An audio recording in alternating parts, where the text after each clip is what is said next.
Hey everyone, my name is Ryan and I am a Bible nerd. Recently, in my men's Bible study group, I had an opportunity to speak, and we've been going through the book of Romans. So I want to just kind of do something different to not add to that because the teacher was going to kind of take over when he got back. But it was just kind of a fun opportunity to be able to teach on something totally different for this men's Bible study group. And I've been able to speak a couple times. It's been really fun to kind of work on these presentations and kind of hone some skills. And I really enjoy this type of stuff. I love teaching. I love just nerding out on the Bible and nerding out on Christian topics. And so today on the podcast and on the video here on my YouTube channel. So if you are on the podcast, you can jump over to Bible Nerd, and nerd is with a 3 instead of an E. It's kind of a fun way to just say Bible Nerd. So Bible, Bible, and then N3RD. That's where you'll find my website, Facebook, YouTube, my YouTube channel, and then the podcast as well. So love to have you enjoy this content. I'm having a lot of fun creating it, learning a whole bunch of new skills on lighting and cameras and Canva and all this stuff I never thought I'd ever do. And it's been kind of fun, kind of stretching myself to learn how to do these types of things. So today I want to go through this presentation I put together on the Dead Sea Scrolls. I think it's one of the most incredible finds, if not the, outside of one other thing that's been recently discovered or fairly recently that we'll talk about at the end of this presentation. But I think the Dead Sea Scrolls are incredible. And I want to kind of hit some highlights as part of this presentation and hopefully get you excited enough to start doing your own research on what these even are and why they are so important. So let's go ahead and slide through some of these slides and see if you get something out of this. I love your comments, subscribe, uh, share, whatever, all that fun stuff. Just love to have you engage in some of this content. So here we go. So the Dead Sea Scrolls. This was a great infographic that I found on wesleyhuff.com. He's got a bunch of different infographics, but I thought this one was really useful for my presentation because it gave a couple of big summaries of the Dead Sea Scroll. A couple things I want to point out is that 75% of what they found so far, roughly 75%, is in Hebrew, which is amazing because it really pushes back some of the earliest records that we have in Hebrew outside, and I mean by like 1,000 years in some cases. So it really is pretty amazing to be able to kind of time capsule some of these documents that far back or that much closer to when they were originally written. The other thing is the sheer volume of what they've been able to find. Out of over 10,000 copies or fragments or different pieces, they've been able to put together over 970 scrolls, which is incredible. They have at the time of this recording, which could change as they're continuing to discover caves and finding new pieces and putting some of this stuff together. They have 33 copies of Deuteronomy, 24 copies of Genesis. I saw one report that's over 30 now copies of the Psalms. We have 20 copies of Isaiah, including the Dead Sea Scrolls. One of the biggest finds, probably what you hear about the most, is the Great Isaiah Scroll, a complete copy of Isaiah, which is absolutely amazing because up to that point, they only had fragments or way later versions of it. So to have a complete copy, I mean, it's like 98%. There's a few chunks that are missing, and I'll show you a picture of it here in a moment. But that thing is absolutely amazing. Also, you see on this projection kind of where these caves are, kind of the hot spots. We'll talk about that a little bit further. But it's just an amazing find to be able to find that many, that intact, that farther back than what we had at that particular point. And I just think it makes it one of the greater finds. Is it really is truly a time capsule.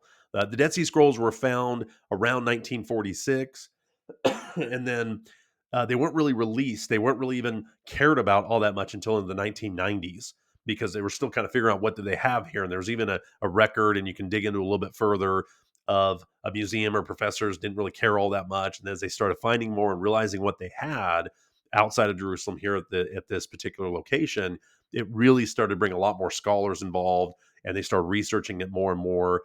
And to find this great Isaiah scroll it's just amazing. It's absolutely amazing. So here's a picture of it. And again, if you're on the podcast, sorry about that, but you can go to my YouTube channel at BibleNerd.com and watch the full video. But here's an image of this great Isaiah scroll. And you can see how intact it is. There are some chunks there, and you can see that top row, the little bottom half. There are some chunks of that are missing. There's a great display of the great Isaiah scroll at the Bible of the Museum in Washington, D.C. And I have a potential trip planned to where I'm going to be able to go back to the museum on my way to Jerusalem. So I'm trying to work out a trip to the Holy Land this spring, late spring, early summer. And one of the things I'm trying to do is kind of team it up to be able to have the flight, just go to DC, maybe spend a day or two there. I've never been there before. So I'm really trying to put that out there for some financing and for some other things that I'm trying to do to make this trip happen on my way to Jerusalem. I can't think of a funner trip than to, on the way to Jerusalem, stop at the Bible and Museum in Washington D.C. And I've never been to D.C., so I think it'd be really, really a cool thing to experience. But just an amazing find.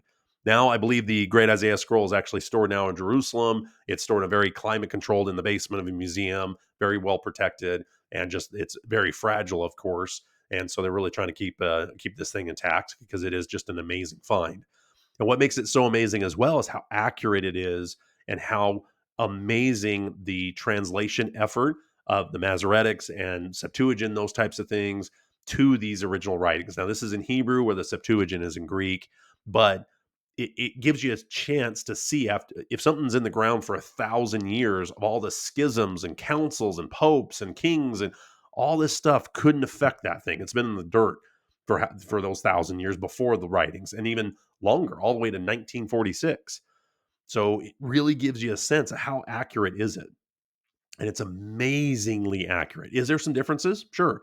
In fact, there's even notes that the Masoretic was going to a previous version of a Hebrew word where even the Great Isaiah Scroll, with where it was written, is even using more modern to that time some of the phrasing in their translation.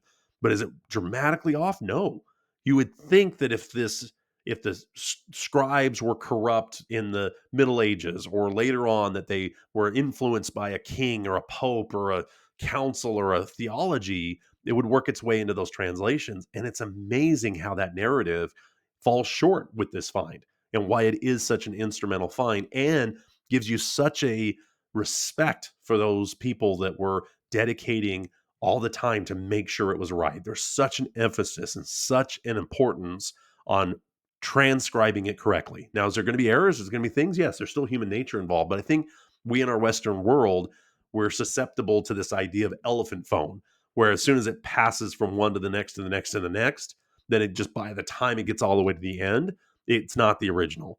But it's amazing when the effort to get it right is the key part and the phrasing of it and having other scribes check your work. It's not like it's just up to one person. They'd have multiple people translate it, like page to page, and compare and see what the differences are. And they really put a lot of effort. This wasn't just a game. This was their culture, their blood, their tribe. There's so much more emphasis to get it right and divinely inspired to make sure you don't go to the right or the left, that you really were making sure that this was done correctly. And this validates a lot of that effort, which again makes it such an amazing find. So let's talk a little bit about the Isaiah scroll timeline of when Isaiah was kind of put together. So here's a chart that kind of gives you a couple key points we're going to hit on. Now, there's going to be some other events that happened during this timeline, but I want to give you kind of an idea where Isaiah even came from. We first have the dual monarchies. So after King Solomon passes away in 931 BC, there is kind of a northern and southern kingdom split. There's kind of a split between the northern and southern kingdoms. And what happens during that time is you see the kings kind of rise and fall. We have the First Chronicles, Second Chronicles. We have First and Second Kings that is going through this time frame of these different kings. And if you notice the way the writers of those books don't ever give any good news from the northern kingdom. They're just kings worse than the one before, wasn't following God. And even the southern kingdom doesn't do that great of a job. At least there's a few kings that seem to try to turn back towards Yahweh. But what's happening is as the dual monarchy period is coming about, there is a split that happens during the Assyrian exile. So the Assyrians attack the northern kingdoms, and you see a exile where they get scattered amongst their kingdom, but also some refugees return to the southern kingdom at this point. And you start to see writings that are starting to come about this time to react to what's happening. Prophets are showing up. You're starting to get a lot more of this idea that this exile is coming because God is allowing it to happen because the people have strayed so far away. In fact, he's using them as an instrument of their cleansing, if you will, or getting them back to a good standing.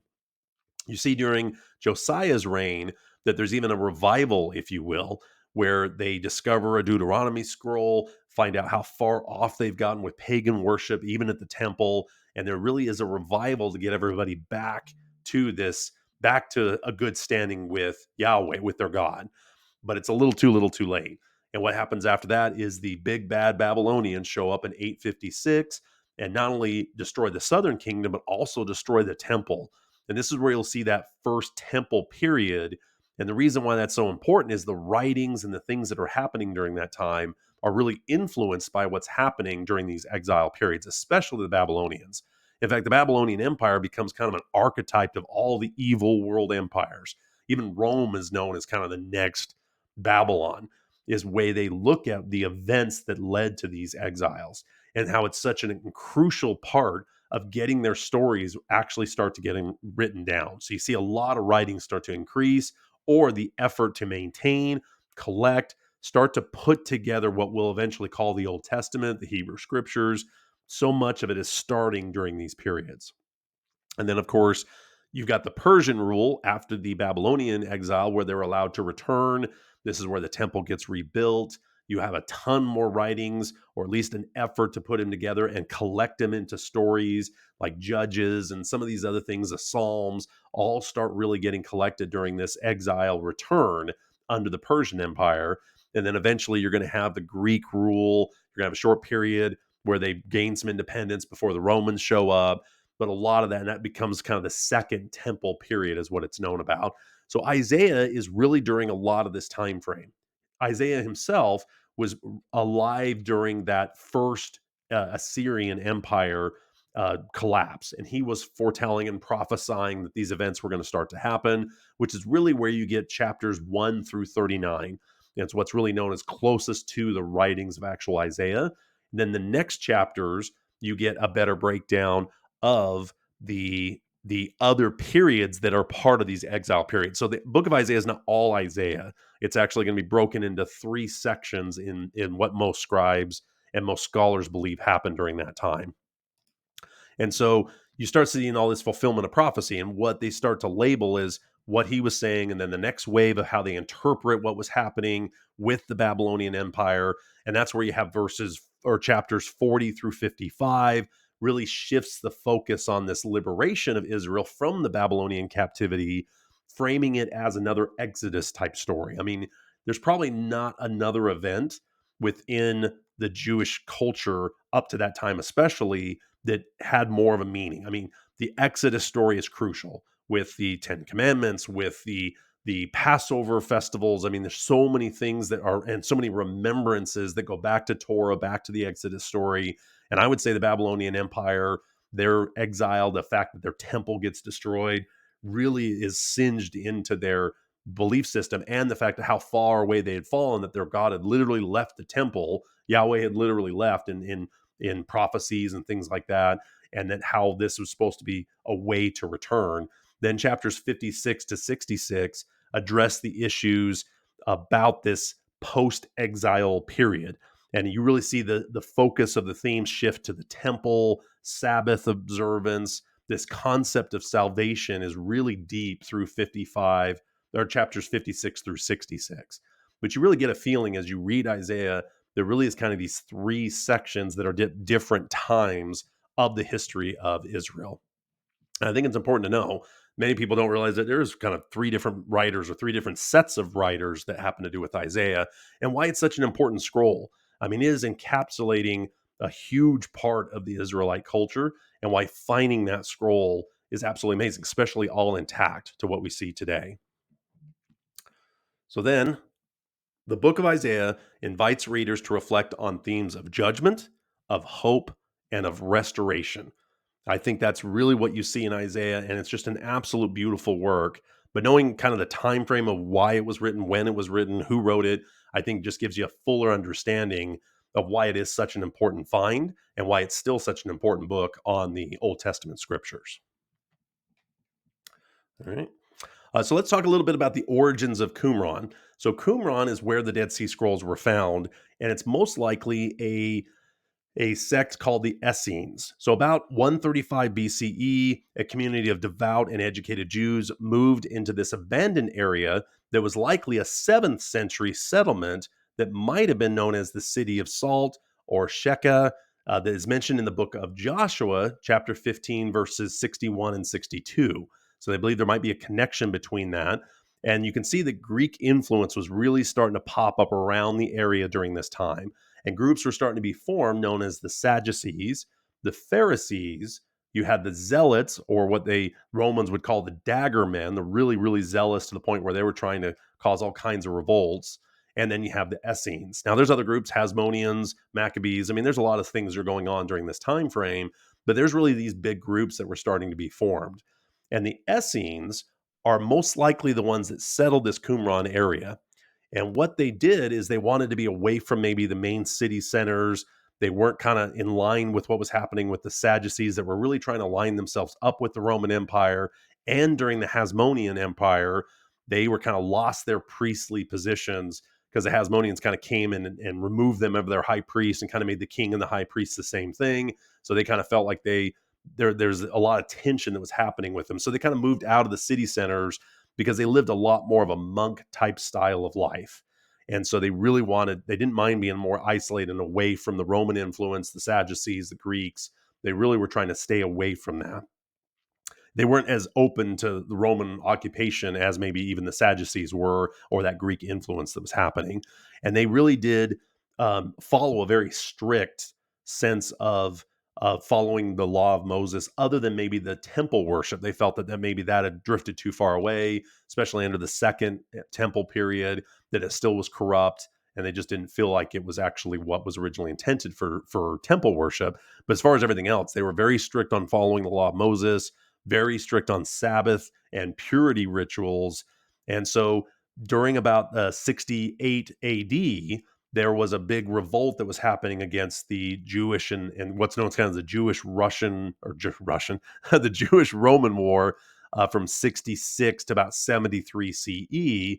And about 68 is where you see these scrolls are starting to be hidden in Qumran as the Roman Empire is coming down to kind of squash this rebellion. And they just had a little bit too much with what was going on. They were always just a tinderbox, just ready to go off at any moment. I mean, there was festivals of Hanukkah that were happening that would just always rile up everybody. Passover would come around. It was always a lot of turmoil. And it finally hit a tipping point in about 66 AD that eventually led to the destruction of the Second Temple in 70 AD. And this conflict ended around 73. But there was a second revolt that happened around 132 to 135 AD that was way bloodier, way worse, other than the destruction of the temple. That's where you even see some more scrolls start to be hidden again around the caves and around these areas. And that's where you start seeing other finds that they've been able to find recently that are really, really fascinating within that area. But I want to give you a little idea where the Essenes, kind of the idea of these people, they were very devout, very monk-like. Their translations were very, very strict. They really had a sense of making sure their things were written down. And it isn't all in the Dead Sea Scrolls. It isn't all Old Testament or Hebrew scriptures. There was community laws, there was commentaries, there was other non-canonical books that were there that was passing around and stories. So I mean, there's a lot of stuff that was there, but actually finding some of the Hebrew scriptures I just think is incredibly fascinating. So here's a little map here that shows you some of the hot spots of where they found most of it. You can see on the north part of the map, that's where Qumran is. But as you work your way down the coastline, so to speak, of the Dead Sea, they started finding other caves. And it seems like these other caves may have been a little bit later, maybe that second revolt, because they start finding more in Greek. They start finding other things that they're in these caves. And what I wanted to highlight on this one presentation is what's known as cave number 8, which is also nicknamed the Cave of Horror, because in this particular cave, I believe it was, let me check my notes here, I believe it was 70 feet, maybe 80 feet below the edge of the cliff there, as you can see in the photo. And what they found is these Roman encampments up on the top. So people had kind of gone into this cave to kind of wait it out and hide. Romans knew they were there, found out that they were there, and just waited them out. And unfortunately, they died in that cave. So they find bones and adult and children that were there. This was found in about 1960s when this cave was found. And they kind of left it alone for a long time just to honor the people that were obviously rather stay in that cave than have to face whatever was going to happen if they went up to the Romans and ended up dying in this particular cave. And it really is pretty sad. And so for a long time, they didn't investigate this cave. Well, they were able to go back into it to find other scraps of parchment and just kind of investigate this cave a little bit further. And that's where they actually found Zechariah and Naaman scrolls, or pieces of scrolls. It's very small little fragments they found in this cave as they were able to go back into it and research it. But it's known as the Cave of Horrors because of the bones that they found in there, along with, most likely, the Romans were up on top waiting them out. They hid in this cave and ended up passing away in this cave. But this is really cool. And this is a photo you can find if you research Cave of Horror, Cave number 8, Dead Sea Scrolls, just finds like that. They found a basket, and here's a picture of it, that is most likely the oldest woven basket ever found.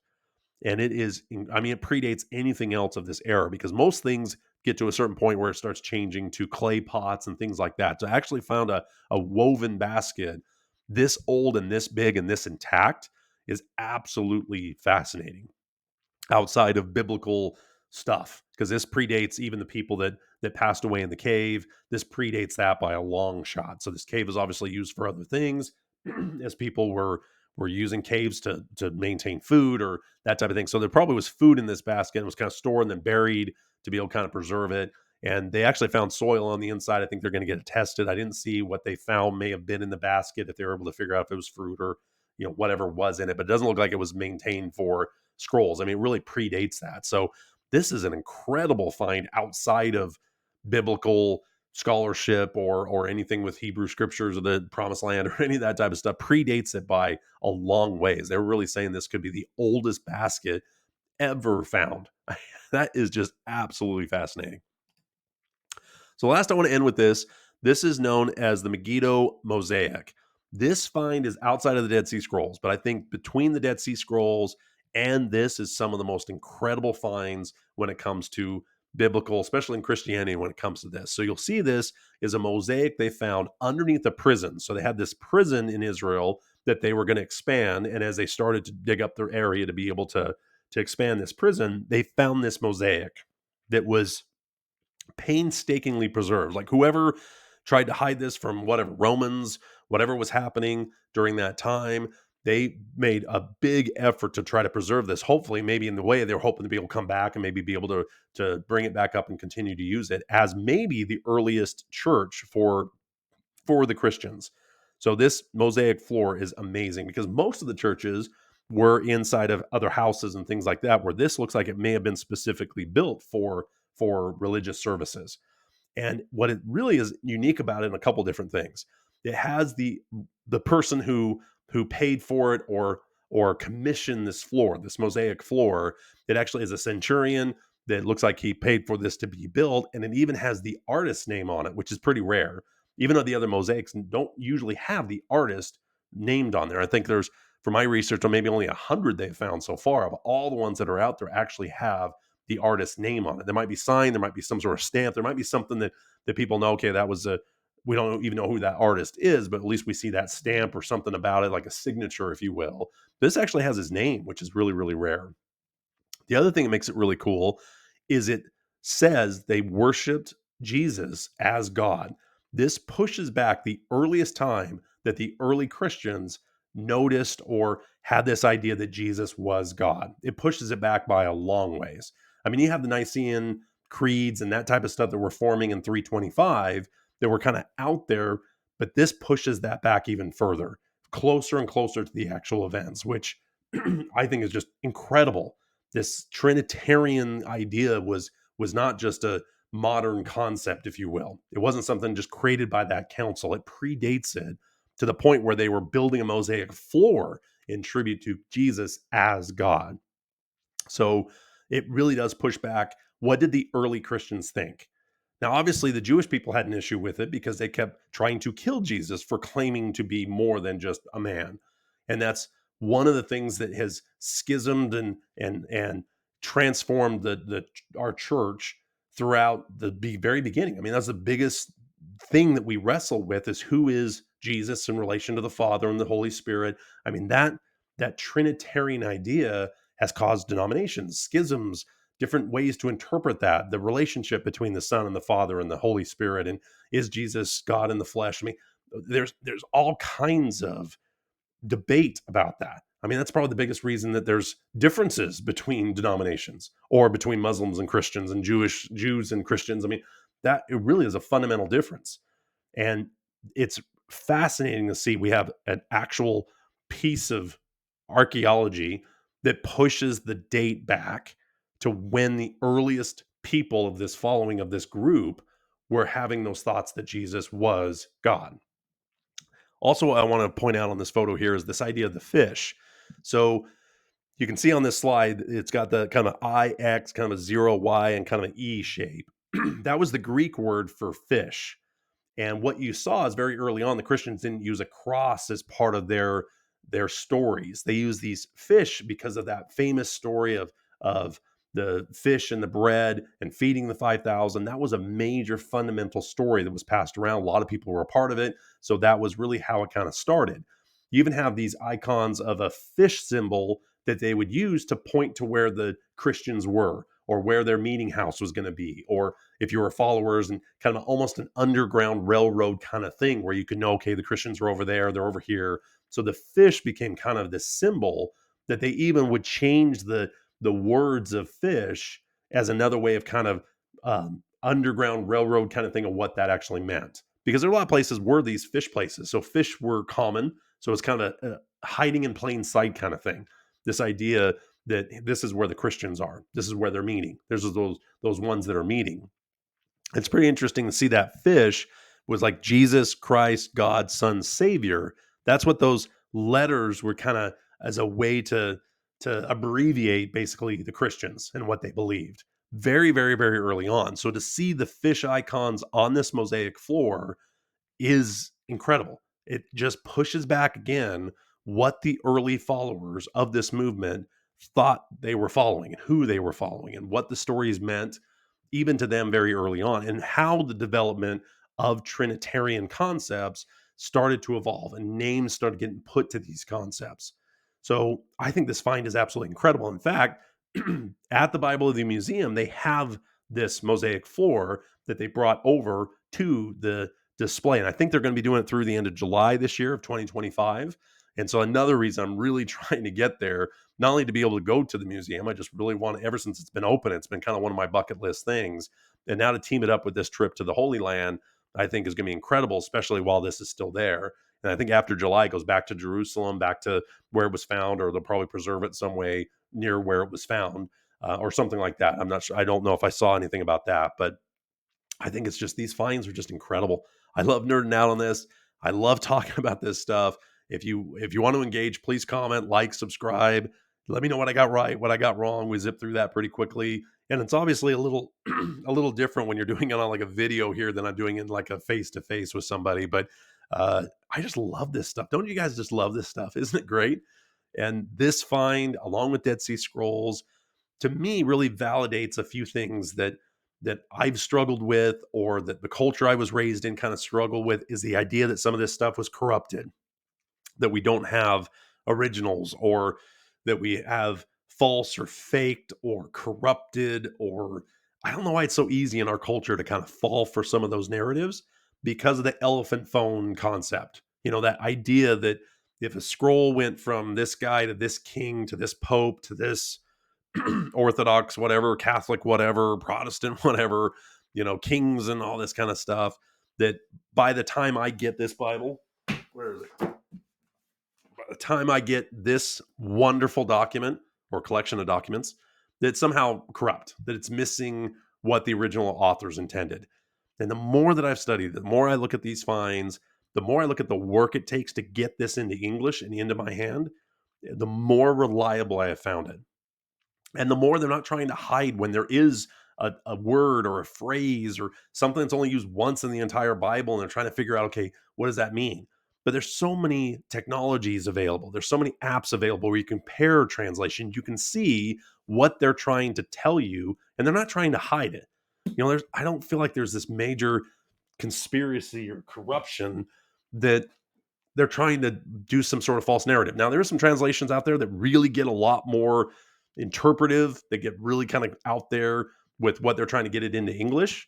But if you look at some of these serious translations and you look at the differences and you look at the notes and you look at the footnotes and just kind of dig into it, I'm amazed at how accurate it is and how every language today, even modern language. I've been studying Italian for a while, and there's still words today that just don't translate into English all that well. Or they have 4 or 5 words for one thing, we got one.